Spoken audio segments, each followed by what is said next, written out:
রায়গঞ্জে এইমস তৈরি করতে মুখ্যমন্ত্রী মমতা বন্দ্যোপাধ্যায়কে দেওয়া চিঠিতে কেন্দ্রের কাছে আর্জি করার অনুরোধ জানিয়েছেন বিজেপির সাংসদ কার্তিক চন্দ্র পাল। তিনি বলেছেন, রায়গঞ্জে এইমস তৈরি করতে চেয়ে তার আবেদনের প্রেক্ষিতে কেন্দ্রীয় স্বাস্থ্যমন্ত্রী জেপি নাড্ডা চিঠি দিয়ে জানিয়েছেন, রাজ্য সরকারের তরফে রাজ্যের দ্বিতীয় এইমস তৈরির বিষয়ে কোনো প্রস্তাব দেওয়া হয়নি। সাংসদ বলেছেন, তিনি এ নিয়ে মুখ্যমন্ত্রী তথা রাজ্য সরকারের কাছে চিঠি পাঠিয়েছেন। রায়গঞ্জে এইমস তৈরি হলে বিস্তীর্ণ অঞ্চলের মানুষ উপকৃত হবেন। সেসব বিষয় বিস্তারিতভাবে মুখ্যমন্ত্রীকে দেওয়া চিঠিতে জানানো হয়েছে। বিজেপি জেলা সভাপতি বাসুদেব সরকারের কথায়, রায়গঞ্জে এইমসের দাবি দীর্ঘদিনের। রাজ্য সরকার এই বিষয়ে সহযোগিতা করুক, সেটাই চাওয়া।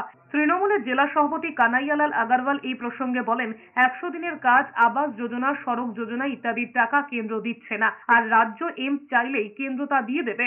Continuous process we keep considering accordingly, and as and when the situation comes, we open new institutes of all Indians of medical sciences, and West Bengal also comes under that ambit. রাজ্য সরকার থেকে যদি proposal দেয়, আমি অবশ্যই মন্ত্রীর সাথে দরবার করে বলবো, উনি তো পাঠিয়েছে, এবার আপনারা স্যাংশন দিন।